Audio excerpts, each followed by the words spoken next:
Bienvenue sur le podcast Astuces de com. Je suis Natalia, dirigeante de l'agence de communication Optimize NC et du centre de formation digitale Optimize Learning à Bordeaux. Ici, sur ce podcast, je vous partage des trucs et astuces pour améliorer votre communication au quotidien. Vous n'avez pas encore fait appel à moi? Je rafraîchis votre plan de com avec un rendez-vous de 2 heures. N'oubliez pas de réserver votre place dans mon calendrier. En attendant, place à mes conseils. J'espère que vous êtes prêts. Je vous souhaite une bonne écoute. Donc, nous voici en direct d'un nouvel épisode du podcast Astuces de com. Et aujourd'hui, je vais vous parler des tendances réseaux sociaux 2025. C'est un épisode tant attendu parce que je le fais chaque année. Sauf que cette année, c'est encore mieux puisque je suis accompagnée de Jonathan Noble, le CEO et le cofondateur de Swelo. Merci d'être avec moi. Salut Natalia et merci à toi pour l'invitation. Est-ce que tu vas bien? Est-ce que tu es prêt pour l'épisode? Ouais, je vais très très bien et j'ai hâte qu'on parle un petit peu de ces tendances chaque année. C'est effectivement un moment qu'on attend tous et toutes, donc très hâte d'en parler. Bon de toute façon, je sais que ça va être super parce que j'ai déjà eu des bribes d'infos, des conseils que tu as choisis. Donc moi, en avant-première, je peux le dire, ça va être super. Juste avant qu'on commence, parce que tout le monde connaît Swelo sur mon podcast, j'en parle tout le temps, mais j'aimerais bien que tu nous dises un peu, toi, comment tu présentes cette plateforme et quelles sont les fonctionnalités à retenir de Swelo. Carrément, alors Swelo, qu'est-ce que c'est? Swelo, c'est une plateforme qui permet aux communicants à gérer au mieux leurs réseaux sociaux. Donc ça va permettre à l'ensemble des community managers, social media managers, chargés de communication, communicants, communicantes en général. Ça va leur permettre de faire de la veille sur des secteurs d'activité, ça va leur permettre de faire de la programmation sur les réseaux sociaux qu'on gère. Donc on a X, LinkedIn, Instagram, TikTok, Facebook et bientôt Threads. Justement là, à l'heure où on se parle, Threads va être envoyé en review, c'est-à-dire qu'on va l'envoyer à Meta pour qu'ils nous disent si oui ou non tout est OK. Et comme ça on pourra l'activer après. Ouais, c'est l'info en avant-première. Et c'est vraiment genre là dans quelques heures. Donc c'est vraiment de l'actu. Voilà, vous pouvez faire de la programmation sur ces réseaux. Et puis ensuite, vous allez avoir la partie analyse statistique pour regarder un petit peu les retombées de vos posts, de vos réseaux sociaux. Ce qui fait que c'est un outil complet avec veille, programmation, analyse. Et cette année, on va travailler aussi sur la modération. Donc modération de contenu, de commentaires et de messages privés. Donc du coup, ce sera un outil encore plus complet. Et juste si je peux citer 2-3 fonctionnalités clés, vous allez avoir le calendrier éditorial forcément. Là, on vient de refaire le feed Instagram, parce que le feed Instagram a changé maintenant. C'est un affichage vertical, c'est plus carré. Donc voilà, on est toujours, encore une fois, on essaie d'être les plus rapides sur les changements réseaux sociaux. Et une autre fonctionnalité, ça va être un petit peu avec de l'IA, où vous avez un petit outil qui vous permet de corriger vos fautes d'orthographe, de traduire votre texte, de changer la formulation. Bref, il y a plein d'outils pour travailler en équipe, pour travailler seul, avec vos clients. Bref, il y a plein de choses très très chouettes sur Swelo. Donc, qui est un outil qui vous permet de gérer au mieux vos réseaux sociaux. Waouh, c'est parfait. Et c'est pour ça que je l'adore et que j'en parle souvent. Et c'est vrai, comme tu dis, bon, pour les community managers, mais même les chargés de com ou les créateurs de contenu ou les indépendants qui sont hyper actifs sur les réseaux sociaux, c'est vraiment au top. Dès que vous communiquez sur les réseaux sociaux. Et merci beaucoup d'en parler. Avec plaisir. Bon, merci beaucoup. Donc maintenant, je pense qu'on va aller dans le vif du sujet puisque j'ai hâte qu'on partage ce qu'on a retenu, ce qu'on a décidé de mettre en avant pour les tendances social media. Donc, ce que je te propose, c'est que tu nous partages dans un premier temps tes 4 premières grosses actus à retenir. Et ensuite, moi, j'aurai aussi mes petits chouchous dont je vais pouvoir parler. Ça marche. Écoute, alors, la première tendance à nos yeux, parce qu'on a décelé 8, une des 8 tendances qui nous semblent importantes, ça va être la partie hook, les hooks créatifs qui vont prendre de plus en plus de place pour capter l'attention. Alors déjà, qu'est-ce qu'un hook? Un hook, c'est les 3 premières secondes d'une vidéo dans le cadre d'une vidéo pour capter l'attention de la personne qui va voir la vidéo, mais ça peut être aussi la première phrase de votre post LinkedIn. Et l'idée de ce hook, de cette phrase d'accroche, de ce moment d'accroche, l'objectif, c'est vraiment de retenir l'attention du spectateur pour le pousser à regarder la vidéo, à lire votre post jusqu'à la fin. Alors, pourquoi c'est une tendance? Parce que c'est vraiment quelque chose qui, depuis 1 an et demi, 2 ans, devient vraiment primordial lorsqu'on réfléchit à rédiger un post, lorsqu'on réfléchit à créer une vidéo. Et c'est une tendance parce qu'on va le voir de plus en plus, parce que maintenant, ça fait vraiment partie de la stratégie de votre création de contenu. Alors, un petit exemple peut-être qui peut être intéressant. Nous, on a cité notamment le compte TikTok de Leclerc du Pont-l'Abbé, qui est devenu une référence au niveau des comptes, exactement, des comptes TikTok et des comptes Instagram des magasins Leclerc. Ils ont plus de 200 000 followers et à chaque fois, ils utilisent ce hook, ce fameux hook, dans une vidéo, dans leur vidéo, où il y a une vidéo tendance qu'ils vont récupérer et pendant les 3 premières secondes, et après, hop, ça passe dans le magasin avec une offre promotionnelle, avec une info qu'ils veulent faire passer. Et c'est très très bien fait et souvent c'est très très drôle. Donc voilà, l'idée, c'est vraiment de se dire maintenant en termes de stratégie, comment je fais pour garder mon lecteur, garder mon spectateur jusqu'à la fin, avec des phrases d'accroche fortes, avec des choses qui vont attirer l'attention, puisque, on le rappelle, notre temps d'attention sur les réseaux sociaux est très très faible. C'est d'ailleurs pour ça que le snack content, le contenu court, fonctionne aussi bien. Même si c'est pas une tendance, je me permets d'en parler. Pour autant, on a donc ce snack content, qui était d'ailleurs une tendance les années précédentes, qui est très important, ce snack content. Et en face, on regarde et on consomme aussi des vidéos YouTube de plusieurs dizaines de minutes, voire heures, enfin 1 heure, qui est assez rigolo puisque notre comportement change au fil des ans. Mais bref, voilà, vous avez ces hooks créatifs pour garder le spectateur. Ou le lecteur, et je pense, et d'après nous, que ça va être une tendance cette année en 2025. Comme tu l'as dit, c'était déjà présent auparavant, mais c'est vrai que là, il y a tellement de contenu maintenant qui est diffusé sur les réseaux sociaux, il y a de plus en plus de gens qui prennent la parole. En fait, on n'a pas le choix. Là, il faut vraiment s'y mettre si on ne s'était pas encore mis et le faire de manière créative. Donc, c'est intéressant que tu nous aies donné l'exemple du Leclerc Pont-l'Abbé. Comme ça, toutes les personnes qui nous écoutent pourront aller regarder en direct. Super.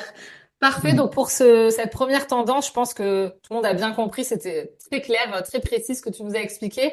Et quelle est ta deuxième tendance alors? Deuxième tendance qui est comment dire, c'est un peu atypique comme tendance parce que c'est quelque chose qu'on utilise depuis le début, depuis la création des réseaux sociaux. On va parler de hashtag. D'ailleurs, le hashtag, ça a été créé par Chris Messina. Je vous laisserai faire vos petites recherches. Il y a quelques années maintenant. Et en fait, alors quelle est cette tendance? Ce serait le déclin des hashtags en 2025. Alors pourquoi on va parler de ça? Vous l'avez peut-être déjà vu passer, mais ces dernières années, il y a des nouveaux réseaux qui sont apparus. Je pense notamment à TikTok.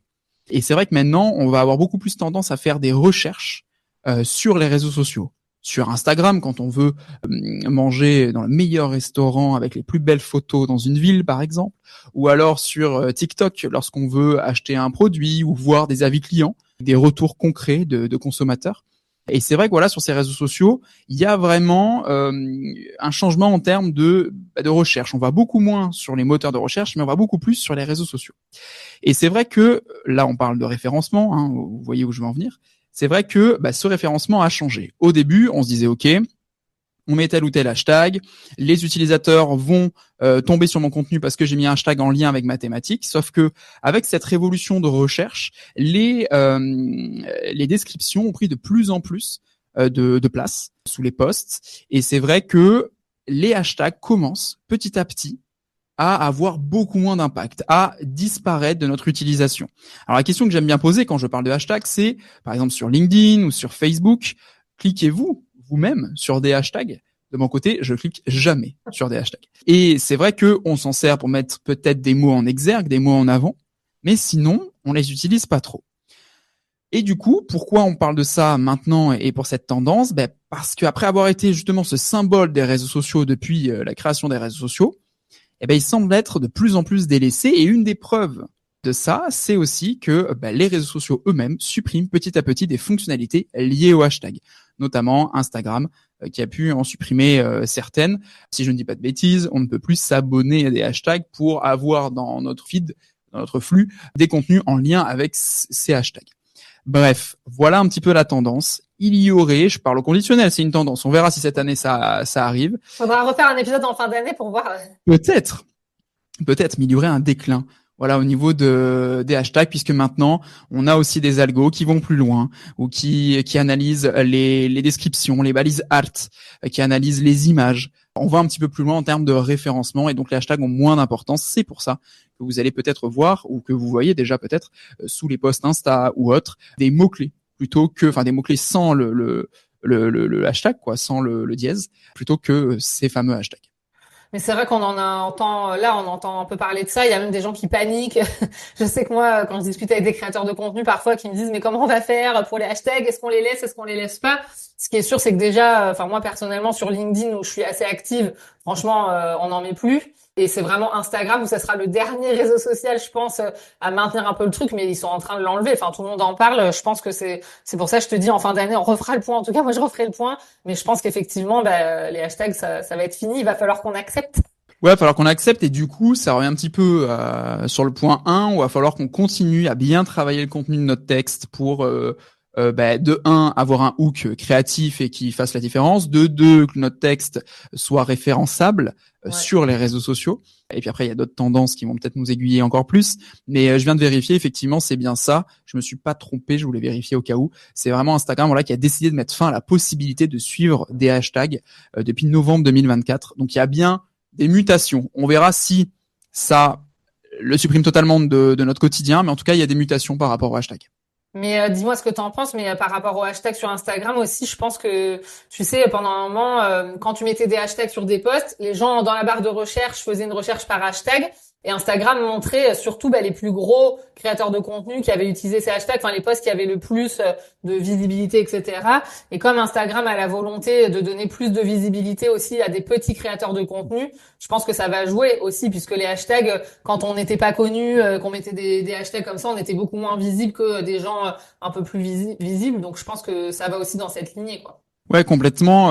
Après, je pense que la nuance va être faible, c'est-à-dire que maintenant on fait des recherches sans mettre le hashtag. C'est aussi ça, hein, c'est qu'ils suivent notre utilisation, donc on fait des recherches par pur mot-clé, mais sans le dièse devant. En réalité, c'est ça. Vrai, c'est super donc, je pense que voilà, ça suit un peu notre utilisation. Et sur d'autres réseaux qui ont voulu entre guillemets garder cette utilisation de hashtag, je pense qu'ils vont disparaître par non-utilisation.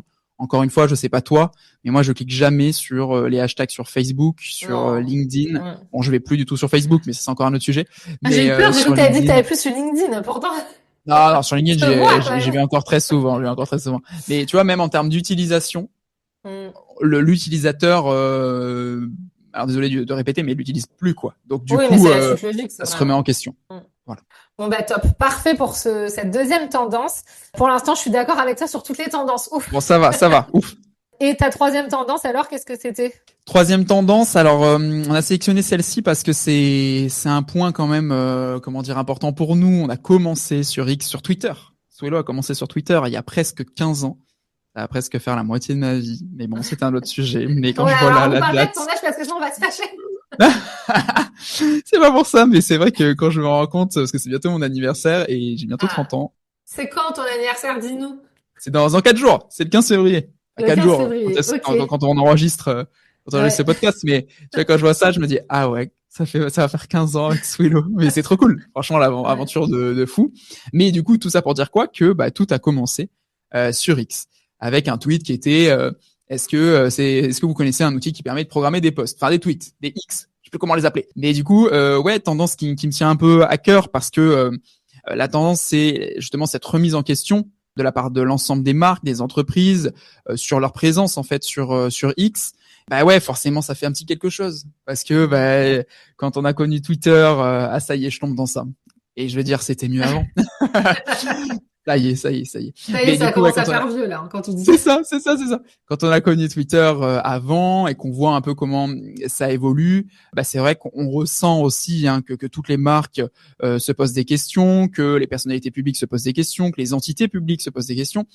Donc voilà, une tendance de cette année, c'est est-ce que X reste un réseau social incontournable et du coup il faut y être dessus et il faut y rester, ou est-ce qu'il est temps de réévaluer sa stratégie de communication au sens large et donc sa présence sur X?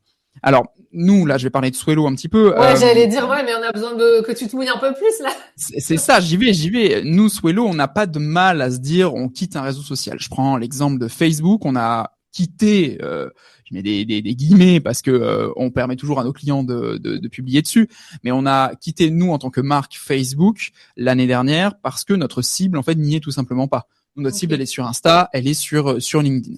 X, on y est à 2 niveaux, donc à la fois en pro, à la fois en perso, et c'est vrai qu'on ressent quand même beaucoup moins d'engouement.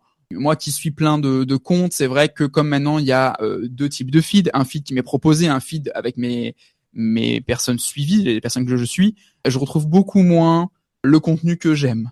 Puis arrive aussi tout plein de réflexions sur les prises de position, les décisions.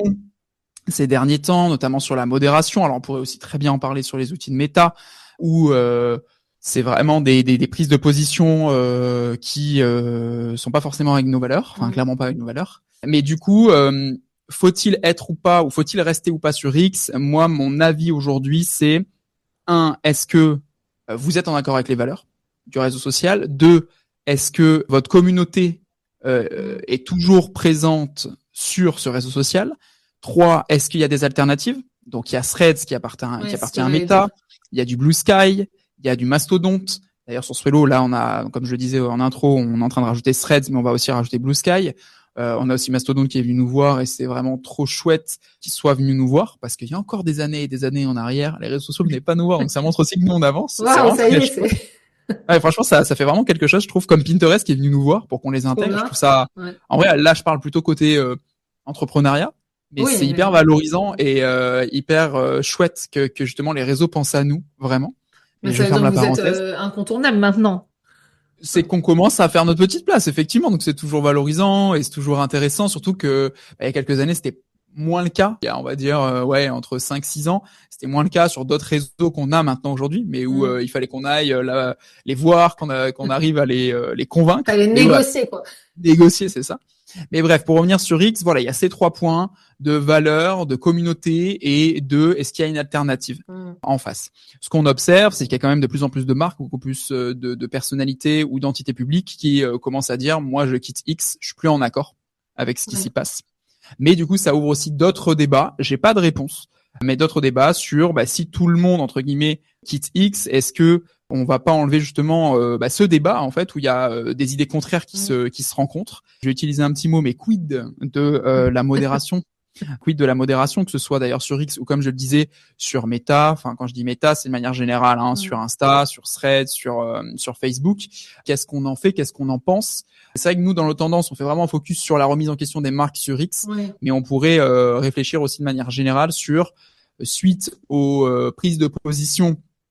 Là, pour le coup, des créateurs, des fondateurs des divers réseaux sociaux. Qu'est-ce qu'on en fait? Qu'est-ce que tu vois? Est-ce qu'on reste, est-ce qu'on reste pas? Comment on communique? Voilà. Donc bon, il n'y a pas de réponse claire et nette. Il y a surtout une proposition de réflexion. D'ailleurs, c'est une des seules tendances où on se fixe pas, où on se pose pas clairement en mode il faut faire ci, il faut faire ça. C'est plus de la réflexion. Comme dans le titre de la tendance, c'est une remise en question des marques sur leur présence sur X. Oui, c'est ça, cette troisième tendance, elle est quand même hyper importante parce que, en gros, je pense que 2025, ça va être une très grosse année par rapport à tout ça, enfin, par rapport à X. Et comme tu dis, bon, chacun prend ses décisions et chacun verra, voilà, comment ça va se passer. Mais clairement, il va y avoir du changement et on le voit déjà, il y a plein de personnes qui quittent cette plateforme. Donc, je pense qu'il faut rester un peu à l'affût, guetter et voir, qu'est-ce qu'on va faire de tout ça. Exactement, et après voir ce côté valeur, nous il est aussi très important, donc c'est vrai que ça, j'ai pas de réponse, mais ça mais voilà, mais ça nous fait réfléchir en tout cas. Très bien. Je pense que toutes les personnes qui nous écoutent vont y réfléchir aussi. Top. Et quelle était ta 4e tendance vraiment dans votre choix principal? Ouais, la 4e tendance que j'adore aussi. De toute façon, j'adore toutes nos tendances. C'est que ce soit clair, mais j'y crois vraiment dans toutes ces tendances. C'est ce qu'on appelle l'EGC. Alors l'EGC, c'est l'Employee Generated Content. Donc c'est le contenu généré par vos employés, par vos salariés. En d'autres termes, c'est de l'UGC, donc le User Generated Content, mais de la part des employés, par rapport à votre marque, par rapport à votre entreprise. Et c'est aussi un synonyme d'employé advocacy, voilà. C'est-à-dire vos salariés qui vont créer du contenu en faveur de votre marque, qui vont mettre en avant votre marque via divers moyens, sur divers canaux, que ce soit via des posts LinkedIn, c'est ce qu'on voit le plus fréquemment, que ce soit dans des podcasts, sur des stories Insta, sur des posts Insta, bref, mettre en avant son entreprise, ce que met en place son entreprise, ou alors des posts déjà créés via le service communication de votre entreprise sur les réseaux sociaux. Pourquoi c'est une tendance et pourquoi en tout cas j'aimerais que ça le devienne fortement parce que c'est hyper puissant.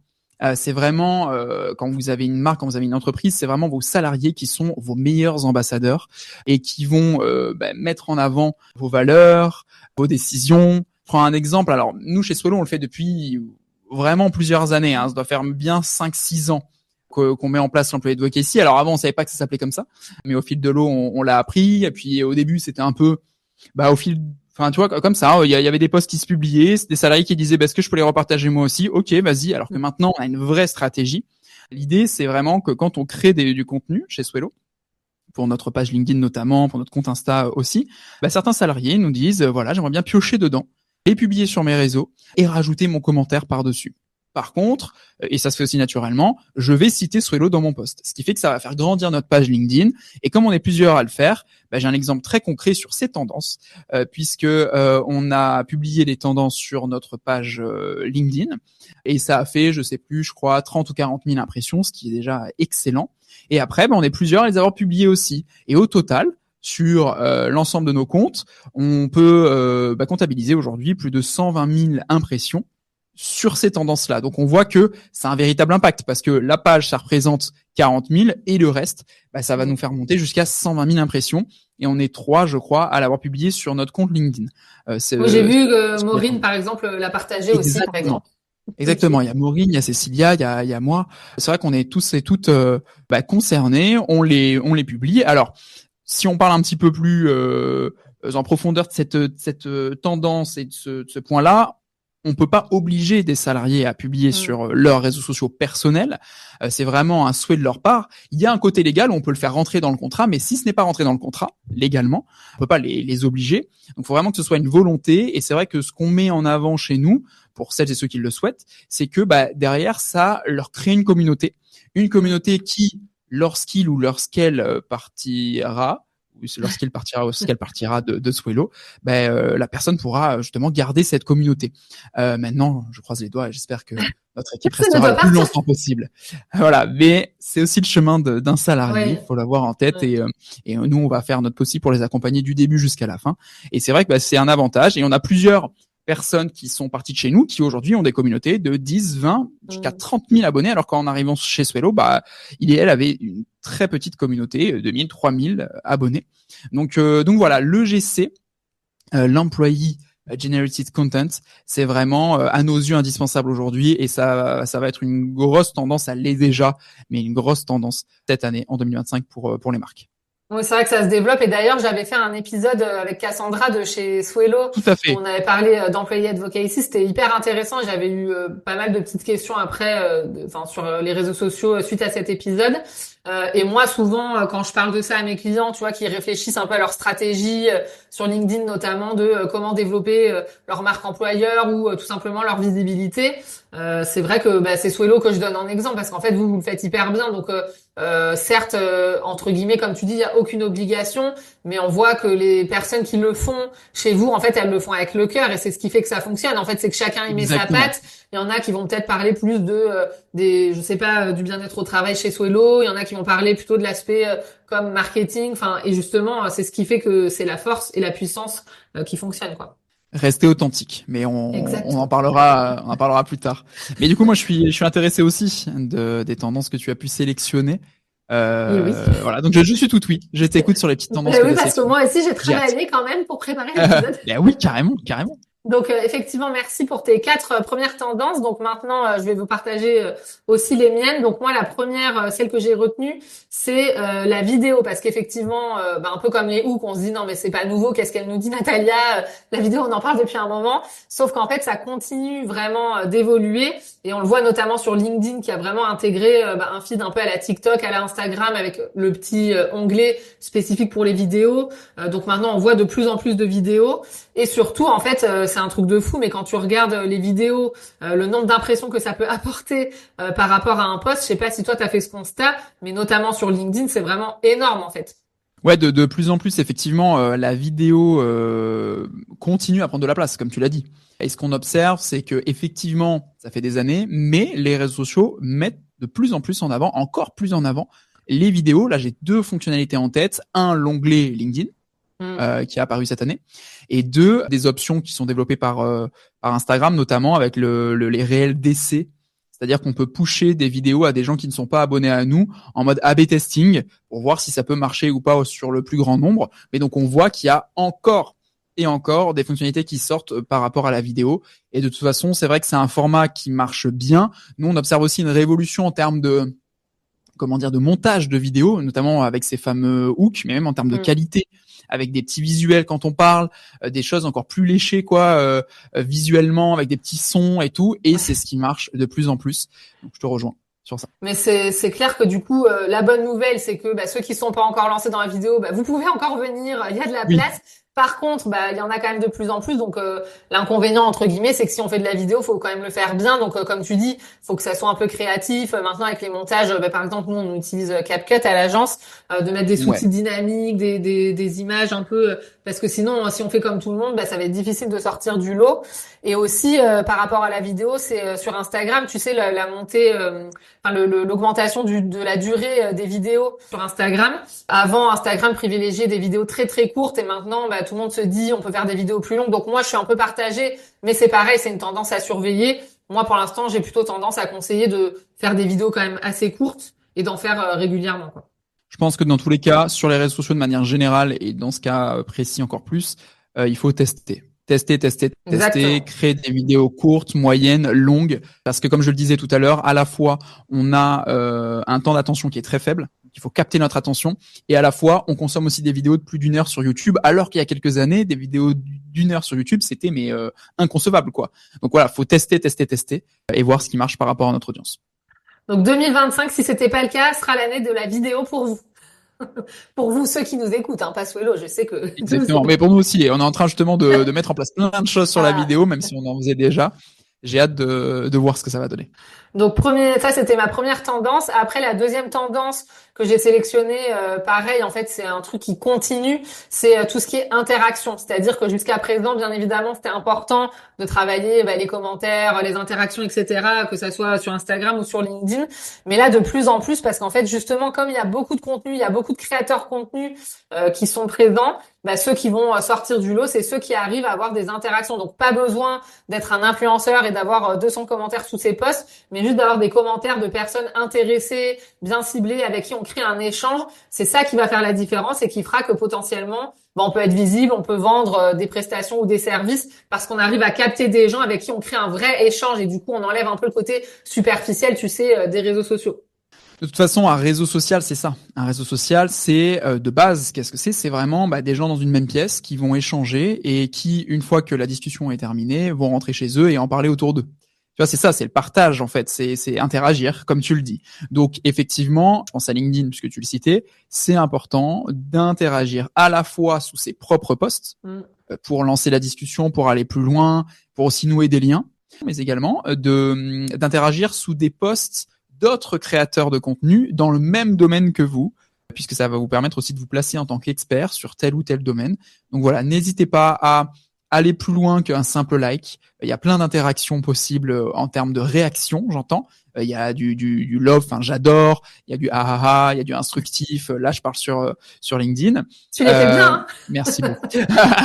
Je m'en doutais que t'allais dire un truc comme ça. Mais également, n'hésitez pas à commenter, à échanger, à poser des questions, à vous intéresser. Vous pouvez passer une dizaine, quinzaine de minutes par jour sur votre feed que vous allez façonner aussi à votre image et par rapport à votre besoin pour justement interagir avec d'autres créateurs. Mais ça, c'est quelque chose, j'ai fait plusieurs épisodes sur le sujet d'ailleurs et j'en parle souvent, mais effectivement, s'accorder un temps dédié aux commentaires, premièrement, ça permet de, entre guillemets, se forcer à le faire, sinon on le fait jamais, et aussi de se limiter, parce qu'il y a des gens comme moi, sinon ils y passeraient la journée. Ouais, il faut se cadrer tout de même. Il faut se cadrer tout de même, mais je te comprends. Voilà, bon, je pense que oui, on se comprend. Alors ensuite, ma troisième tendance, donc c'est un peu dans la continuité, je sais pas si tu as entendu parler de ça, mais c'est vrai que ça se développe aussi tout ce qui est les interactions un peu dark social. Donc tu sais, c'est tout ce qui est partage en message privé, que ça soit de partage de posts en message privé ou des échanges en DM, et également tout ce qui est les canaux, en fait, notamment ceux qui ont été lancés en 2023 sur Instagram. Ça, c'est vraiment quelque chose aussi, à mon avis, qui va continuer de bien se développer, parce que justement, c'est toujours dans la même optique d'humaniser et de créer du lien de personne à personne. Donc ça, c'est vraiment le truc sur lequel il faut réfléchir cette année en 2025. Comment on fait pour développer ces interactions un peu cachées sur les réseaux sociaux? Complètement. Là, tout à l'heure, je rajouterai un petit mot sur la partie micro-communauté qui prend de plus en plus de place aussi, notamment avec les canaux sur Insta. Par ailleurs, sur la partie partage en DM ou ce genre de choses, nous de notre côté, on n'a pas encore vu de différence ou autre dans nos tests. Donc, voilà, ça va être l'occasion aussi de creuser un petit peu ça, de voir si les algos sont en notre faveur ou pas lorsqu'on fait ce genre de demande. Tu vois, partage. Parce que je vois en fait, c'est assez rigolo parce que des fois, quand je publie des posts, je vois des gens qui me l'envoient en DM. Et c'est vrai que là j'ai compris, hein, mais la dernière fois je me suis dit mais pourquoi on m'envoie mon propre post en DM? Et donc voilà, ce serait du coup pour c'est des gens de chez Swello alors qui font ça. Non, même pas. C'est pour ça que je comprenais pas. C'est des fans. Je disais oui, non mais je comprends. Oui, c'est mon post. Ok, je le vois. Je l'ai vu, je l'ai posté. Je l'ai vu, je l'ai rédigé. Donc je vois. Mais du coup, est-ce que ça a un impact ou pas sur l'algorithme? De notre côté, là je parle vraiment à titre individuel. Il faut qu'on continue à tester pour voir. De toute façon, là, c'est pour ça, c'est une tendance à bien surveiller, c'est que c'est en expansion, on en parle de plus en plus, mais il faut le tester. En fait, de toute façon, c'est comme toutes les tendances, il faut se les tester à soi-même pour voir, se faire une idée. Mais en tout cas, pour moi, c'est quand même un truc hyper important. On regardera ça, je te dirai. On regardera ça. Et donc, ma 4e tendance à moi, mais du coup, ça rejoint un peu ce que tu as dit tout à l'heure, c'est le côté que les réseaux sociaux en fait accentuent le côté moteur de recherche et l'importance des mots-clés. Parce que comme tu l'as dit, je vais pas y passer trop de temps parce que tu en as parlé avec le déclin des hashtags, mais au-delà même du déclin des hashtags, de manière générale, en fait, aujourd'hui, tous les réseaux sociaux ont fait en sorte que, par exemple, LinkedIn, ton profil LinkedIn, tu as plein de manières de l'optimiser, de le paramétrer en mettant des mots-clés, si tu as un profil qui est bien complet, même dans les expériences, dans la description, enfin, tu as plein d'endroits où mettre des mots-clés et ça fonctionne. Et moi, j'ai un exemple qui est pas du fake, je le jure, tu vois, je décroise les doigts, les mains. Mais en fait, j'ai une cliente qui m'a contactée il y a à peu près 3-4 mois. Elle m'a dit, je veux une formation réseaux sociaux de 3 jours. Donc, c'est génial. Enfin, 3 jours, formation, bah, ok, super. Je lui demande comment vous m'avez connue. Elle m'a dit, j'ai tapé formation réseaux sociaux Bordeaux sur LinkedIn et mon profil est ressorti. Donc, en fait, faut vraiment pas négliger déjà l'optimisation, les paramétrages, tous les endroits où on peut mettre des mots-clés dans que ce soit Instagram, Facebook ou LinkedIn, dans ses profils, pages, comptes, etc. Et même après, dans les posts qu'on publie au quotidien, plus on va utiliser des mots-clés spécifiques, un vocabulaire en lien avec notre activité, et plus les petits robots vont capter quel est notre message principal, sur quoi on est expert pour faire remonter nos profils. Et ça, ça se développe et ça va avec le déclin des hashtags, puisque maintenant les petits robots n'ont plus besoin forcément des hashtags pour détecter sur quoi nous faire ressortir, quoi. Donc ça, tu l'avais identifié aussi, c'est bon?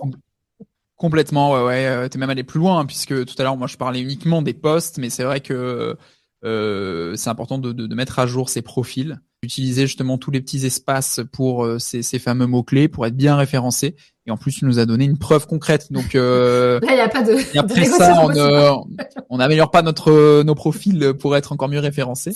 Donc ouais, je te rejoins complètement. Trop bien. Et moi, je suis même une psychopathe de ça parce qu'avec tous mes clients, quand on fait des coachings, tu sais, notamment sur LinkedIn, je leur dis non mais attends, on peut pas commencer si ton profil n'est pas impeccable, carré. Mais c'est vrai. Mais c'est vrai. Et en plus, il y a plein de fonctionnalités très intéressantes, très utiles. Donc, c'est important d'avoir des profils à jour. Voilà, c'est important. C'est pas juste pour faire bon, quoi. Non. Parfait. Donc maintenant que je vous ai et que je t'ai aussi partagé mes 4 tendances, donc chez Swello, vous aviez choisi 4 autres tendances. Donc on va pas avoir le temps de les détailler, mais par contre, j'aimerais bien quand même que tu nous les expliques rapidement. Est-ce que tu es d'accord? Complètement. Je vais vous en parler les 4 autres tendances qu'on a pu déceler. Et ça me permet même de vous dire, et si jamais vous voulez en savoir plus, vous avez une petite infographie qu'on a réalisée avec justement tout plein d'informations sur l'ensemble des tendances, les 8 tendances que j'ai pu citer. Il y a des choses qui sont aussi reprises un peu dans ce que tu nous as dit, donc voilà, vous n'allez pas être perdus. Mais du coup, alors quelles sont les 4 autres et dernières tendances d'après nous? La première, c'est l'importante croissance des micro-communautés. Donc déjà, une micro-communauté, qu'est-ce que c'est? Natalia, tu en parlais tout à l'heure, c'est par exemple les canaux sur Instagram. C'est un lien privilégié avec sa communauté. Donc là, moi, quand j'y pense, je pense tout de suite à des créateurs de contenu qui sont pas forcément accessibles parce que maintenant, ils et elles ont des millions d'abonnés. Et c'est vrai que là, ça ramène beaucoup plus et encore plus d'authenticité, de liens exclusifs avec leurs abonnés. Donc du coup, voilà, la croissance des micro-communautés, c'est notre 5e tendance. Mais j'en dis pas trop, comme ça vous allez pouvoir un petit peu creuser aussi. Il faudra que les gens viennent sur vos réseaux sociaux pour voir ça. Ok, La très sixième bien. tendance, c'est la prise de conscience sur les dangers de l'hyperconnexion. La santé mentale est un sujet qu'on adore chez Swello, qui est très très très important, à la fois en interne auprès de nos salariés, à la fois nous-mêmes en tant que dirigeants avec mon associé, mais également auprès de notre communauté et de nos clients, nos utilisateurs, c'est-à-dire les communicants. Donc voilà, chaque année, on veut mettre en avant une tendance sur la santé mentale. Et cette année, c'est sur les dangers de l'hyperconnexion. On a eu la chance lors de notre événement, les Swello Days, d'avoir un speaker qui s'appelle Thibaut Dumas, qui nous a fait une conférence sur la santé mentale qui était vraiment incroyable et qui a partagé des conseils. Et je vais pas forcément vous les dire. Je vous en dis un, mais les deux autres, je vous laisserai aller voir sur l'infographie.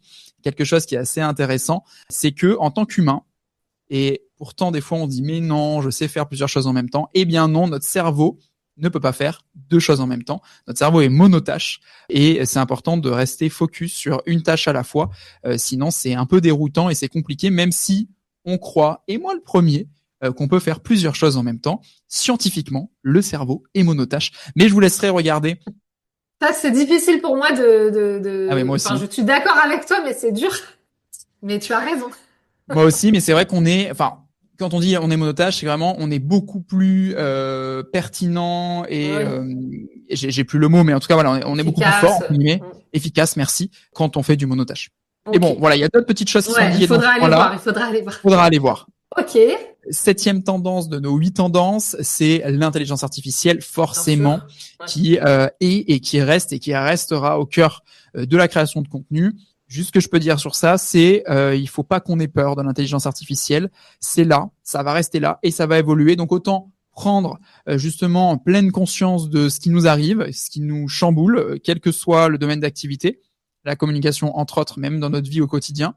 Et justement, il faut se former, il faut s'intéresser à la fois aux points forts de l'IA, à la fois aux points d'attention, aux points faibles, en tout cas aux réflexions à avoir autour de l'IA. Donc pareil, je vous invite à regarder l'infographie, mais ça pourrait faire l'objet d'un podcast entier tellement il y Ouais, a de c'est choses à clair. dire sur Bah, de toute l'intelligence façon, artificielle. on peut pas faire l'autruche, on peut pas faire comme si c'était pas là. C'est là et ça va continuer d'être là. Donc, effectivement, ce point, il est aussi très important.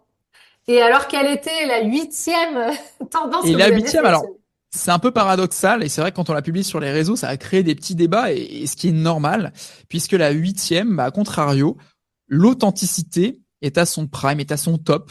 Ça va aussi de pair avec les communautés, hein, les communautés, les micro-communautés où on veut encore plus d'authenticité, on veut être encore plus proche des créateurs de contenu. Mais c'est vrai que bah, le fait justement que l'intelligence artificielle prenne de plus en plus de place, bah, ça remet aussi des questions en termes Mm. d'authenticité. Qu'est-ce qui est vrai? Qu'est-ce qui est pas vrai? Qu'est-ce qui est fait semblant d'être vrai? C'est-à-dire qu'est-ce qui est créé par une IA ou pas? Et c'est vrai que bah, en termes enfin, nous en tant qu'humains, on va avoir cette recherche d'authenticité et on veut des contenus transparents qui répondent à des besoins concrets, notamment un besoin primordial qui est l'apport de valeur. Quand on est sur les réseaux, on veut lire des posts avec de la valeur. Et c'est vrai que bah voilà, tout ça, ça va vous permettre de fidéliser, de créer un véritable lien de confiance avec votre communauté. Il faut de la transparence, il faut garder vos valeurs, il faut créer ce lien de confiance pour fidéliser, garder cette authenticité face justement à l'augmentation de l'IA. Après, encore une fois, si je peux revenir une seconde sur l'IA, c'est un outil avant tout, donc ça dépend de comment on l'utilise aussi et ce qu'on en fait. Donc voilà, c'est un peu paradoxal de mettre l'IA en 7 et l'authenticité en 8, mais c'est des points qui sont importants et pour nous, ce sont bah, du coup nos 8 tendances. Mais l'un n'empêche pas l'autre, en fait, parce que c'est vrai que j'ai Exactement. vu un peu les commentaires que tu as pu avoir. Enfin, j'ai pas tout regardé, mais quand moi j'ai commenté ton post sur les tendances, j'ai vu quelques commentaires. Et effectivement, il y en a qui comprennent pas. Mais en fait, l'IA, c'est comme tu dis, c'est un outil. Donc, enfin, il faut pas le voir comme un frein à être soi-même. En fait, on peut quand même être soi-même. Et au contraire, comme tu dis, bah, ça demande encore plus de travail pour personnaliser tout ça. Donc, effectivement, il va falloir aller sur Swello, sur le compte de Jonathan et toute l'équipe Swello pour voir plus en détail tout ça. Donc juste avant de conclure, je vais redire rapidement quand même les 8 tendances que vous aviez sélectionnées et les 4 miennes pour que tout le monde ait les idées bien claires en quittant cet épisode. Donc tu nous as parlé de hook, donc les accroches, tu nous as parlé de déclin des hashtags, tu nous as parlé de remise en question des marques sur X, tu nous as parlé d'EGC, donc je vais pas le dire en anglais, donc on va dire EGC. Ok. Ensuite, tu nous as parlé des micro-communautés, de prise de conscience de l'hyperconnexion réflexion, c'est hyper important, la santé mentale. Tu nous as parlé d'IA et de création de contenu et d'authenticité. Donc ça, c'est les 8 tendances de Swello qu'on voulait mettre en avant aujourd'hui. Et moi, dans mes 4 tendances, donc j'ai parlé de vidéos, d'interaction, de interaction dark social et de tout ce qui est moteur de recherche, référencement sur les plateformes. Donc je pense que c'était quand même un épisode assez complet au niveau des tendances. Vous êtes servis. C'est riche. C'est riche. Merci en tout cas, c'était super chouette. Est-ce que bah oui, la réponse est oui, mais je vais faire comme si je ne connaissais pas la réponse. Est-ce que tu as une ressource inspirante à nous partager, Jonathan? Complètement. 2 ressources même. Alors, il va y avoir un TEDx qui est très chouette et qui, moi, m'a vraiment aidé quand je commençais la communication, tout ça. Donc, je vous le recommande. Ça dure 15 minutes. C'est un TEDx de Simon Sinek qui s'appelle le Golden Circle et qui explique comment Apple communique face à ses concurrents. Et en fait, le tout, c'est c'est de parler du why, donc du pourquoi, plutôt que du produit tout de suite. Exemple, plutôt que de dire mon iPhone est génial parce que il est le plus rapide du marché, ça va moins marcher que, et on revient à l'authenticité, aux émotions, à tout ça, que regarder cette personne, à quel point elle est heureuse, à quel point elle gagne du temps dans son quotidien, et là tu fais, mais pourquoi? Et là t'arrives après petit à petit, et donc c'est ce qu'on appelle le Golden Circle, t'arrives petit à petit au produit à la fin, et ça finit toujours sur grâce à l'iPhone, tu vois. Ouais, c'est ça. Alors que les concurrents, alors depuis ça a évolué bien sûr, le Golden Circle, c'est une vidéo qui date d'il y a un petit peu longtemps maintenant, mais alors que les concurrents à l'époque mettaient beaucoup plus en avant tout de suite l'appareil, quoi. Enfin voilà, le super téléphone avec telle rapidité, avec tel stockage, etc. Et du coup ça marchait un petit peu moins. Donc voilà, je vous encourage à regarder ce TEDx de Simon Sinek, le Golden Circle. Et une petite citation que j'aime bien de manière générale, qui est pas forcément liée aux réseaux sociaux, mais plus liée à l'entrepreneuriat. C'est une citation de Tony Gaskins qui dit que si tu ne construis pas ton propre rêve, quelqu'un va t'embaucher pour te faire construire les siens. Et normalement, après cette citation, vous êtes là et bam, c'est reparti. Vous êtes remotivé pour aller pour continuer la création de vos projets, pour aller plus loin dans vos projets de manière générale. Donc voilà, c'est une citation que j'aime beaucoup, mais en termes entrepreneuriat plutôt. Mais je trouve qu'elle représente bien Swello finalement, cette citation. Oui, après j'essaie de pas trop la dire non plus maintenant, parce que comme on est avec une équipe, j'aimerais pas que l'équipe parte. Mais si jamais encore une fois ça arrive, on les soutiendra. Mais l'idée c'est qu'aujourd'hui on a une équipe de numéro 10. Restez avec nous s'il vous plaît. Vous êtes géniaux et génial, du coup restez avec nous. Faudra que tu leur fasses écouter ce passage spécifiquement. Ouais, mais j'enlèverai la citation devant. Ouais, voilà. Bon, bah, ça, c'est super. Merci beaucoup. Je voulais juste redire un petit mot pour nos auditeurs, mes auditeurs et mes auditrices. Si vous le savez pas encore, Swello, c'est mon tout premier sponsor. Donc, je suis vraiment super heureuse et hyper reconnaissante pour toi et Swello, Jonathan, de me faire confiance et de soutenir le podcast cette année. Surtout, comme je l'avais dit, je voulais Swello et personne d'autre, puisque c'est vraiment ma marque un peu chouchou dont je parle tout le temps. Donc, déjà, merci, Jonathan. Écoute, avec grand plaisir. Et je me permets aussi de dire un mot. C'est vrai que on fait des tests de sponsorisation de podcasts, donc on en fait très peu, mais on fait des tests. Et c'est vrai que quand on a discuté avec toi, ça a tout de suite été une évidence. On s'est dit outre le côté sponsorisation en tant que tel, c'est vrai que ça fait maintenant plusieurs mois, même peut-être plusieurs années, on peut le dire, qu'on se connaît, qu'on échange, qu'on crée du contenu, qu'on interagit les uns avec les autres. Tu vois, il y a eu l'épisode avec Cass, avec Cassandra, il y a eu avec moi. Enfin, tu vois, on fait plein de choses ensemble et ça nous paraissait vraiment évident et on est vraiment ravis qu'il y ait aussi ce côté sens derrière ce partenariat. Donc merci beaucoup à toi déjà pour ta confiance et on est ravis d'avancer ensemble et de pouvoir te soutenir. C'est bon, plaisir partagé. Alors c'est super, merci, merci beaucoup. Et d'ailleurs, ça me fait penser que grâce à ce partenariat, il y a aussi un avantage pour toutes les personnes qui souhaitent découvrir Swello. Donc je mettrai en ressources de l'épisode un petit lien si vous voulez. Vous avez droit à une remise de 20% même si vous souhaitez utiliser Swello. Et puis comme d'habitude, comme je vous le dis souvent, si vous avez des questions, vous pouvez m'écrire en message privé sur Instagram ou sur LinkedIn et je répondrai avec plaisir à vos questions. Donc sur cet épisode et sur l'utilisation de Swello. Merci beaucoup Jonathan. Donc est-ce que tu me permets en ressources de l'épisode de mettre le lien bien sûr vers aussi ton compte LinkedIn puisque tu es très actif. Bien sûr, avec grand plaisir. Avec grand plaisir.